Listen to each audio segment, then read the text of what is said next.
Namaste Dosto! Welcome to Desified Dish. My name is Reiko. So today we're going to be making one of my favorite mithai, Besan Barfi. So besan is chickpea flour and barfi is kind of like a fudge. So you can consider this to be a chickpea fudge in a sense. So Indian sweets I find are deceptively simple, in that there's not that many steps and there's also not that many ingredients. This dish, for example, only has 5 ingredients and one of those is water. I say it's deceptive because the 2 things that it does require is a very good mixing arm and a whole lot of patience. This is going to be cooking on the low flame for about 30 minutes, so it's going to be a lot of stirring. However, don't be disheartened, keep going, because what you'll get at the end is a beautifully melt in your mouth, slightly nutty flavor, and it is absolutely amazing. So it's worth every second that it takes. Anyway, let's cue the music and get the mithai making. So the first thing we'll need to do is line our pan. I'm using a 24 centimeter Lamington pan, but even something a little bit smaller will work well. Now I'm going to take my piece of baking paper and using a pencil, I'm going to trace around the outside of the pan, and then I'm going to take my scissors and cut some slits into each corner because we're going to be making some lift out sides, which will make this a lot easier to get out when it's set. I then folded each side inwards to make a crease, and now let's sit it in the pan. And then I just folded the excess onto the outside of the pan just to keep it out of the way and to make sure I'll have my handles in place when it's set. Next, I'm going to measure and sift my 3 cups of besan into this bowl, and trust me when I say you do not want to skip this step. Don't ask me how I know. Now that our ingredients are prepared, let's get to roasting. The best tool for this job is a spatula, though in hindsight I probably should have used a bigger one. Over to the hot plate and down goes my frying pan. This has got a nice wide bottom which is going to be perfect for roasting the besan evenly. Now I'll add my 1 cup of ghee. This was freshly made so it was still liquid, but if you're using solid ghee, turn on the heat to medium and let it melt first before you move on. If you want to make ghee yourself like I did, I'll have a card in here once that video is put together. Once the ghee is melted if required, set your heat to low and let's bring in the besan. And now taking my spatula, I'm going to start carefully mixing the besan into the ghee. I hope your arm's feeling strong and that you've done everything you need to, because once we start, there's no going back. It will take around 30 minutes of mixing to get this to the right consistency. Now that it's well combined, we can be a little bit more vigorous in our mixing. The key here is to keep the mixture moving and be patient. We want to roast the besan evenly. After 15 minutes, you'll see that it's now darkened in color and it's taking on a more paste-like consistency. Hang in there, we're halfway through. At the 25-minute mark, we're going to add our cardamom powder, 1.5 teaspoons. And keep mixing, just 5 more minutes to go. And we've hit that 30-minute mark, so let's turn off the heat, and I'm just going to keep stirring it just for a few more minutes because I don't want it to burn. The pan is still really hot. The kitchen is now full of the smell of roasted besan. Decadent. As the mixture starts to cool, it gets this lovely velvety texture like something out of a chocolate commercial. They're gonna leave this to cool to room temperature. Oh, that was a lot of work for my mixing arm. Alright, so now that the besan mixture is cooling down to room temperature, we can go ahead and get onto the sweet stuff. We're going to be making sugar syrup to 1 string consistency, and I promise you, this part at least doesn't require much mixing at all.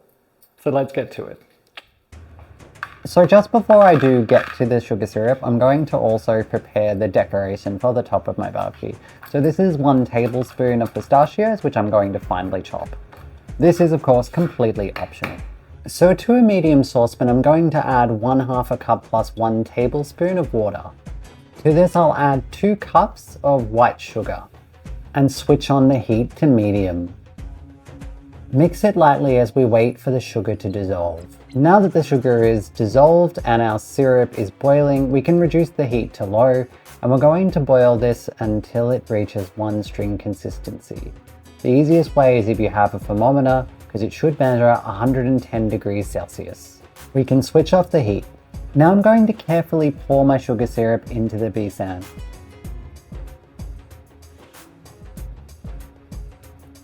Now I'm going to take my spatula again and mix the two together.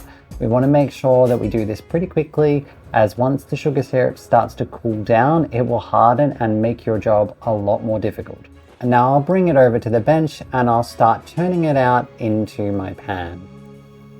In hindsight, this probably wasn't the best angle to use.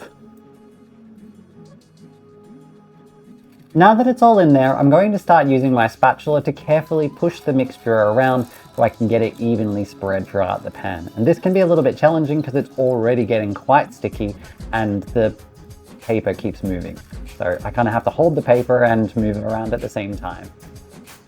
And there we are, looking very smooth. So I'm just going to give it a bit of a tap to remove any air in the mixture. And now my decoration. So I'm going to sprinkle on those pistachios that I chopped earlier. If pistachios aren't your thing, feel free to use any nuts. Previously, I've used a mix of pistachio and almond, but I don't see why peanuts wouldn't work either. And lastly, I'm just going to take my spatula again and lightly press down the nuts to make sure that they're actually stuck into the surface of the barfi. And now the hardest part of this endeavor, the waiting. We're going to have to leave it for about 2 to 3 hours to set. So it's been a couple of hours and the barfi has completely set, so I can go ahead and take it out of the pan. And this is where those little handles we made earlier come in real handy. Now I'm just going to peel off the baking paper and we can get to cutting it on my rigid cutting board. And then we simply just need to cut it with a sharp knife.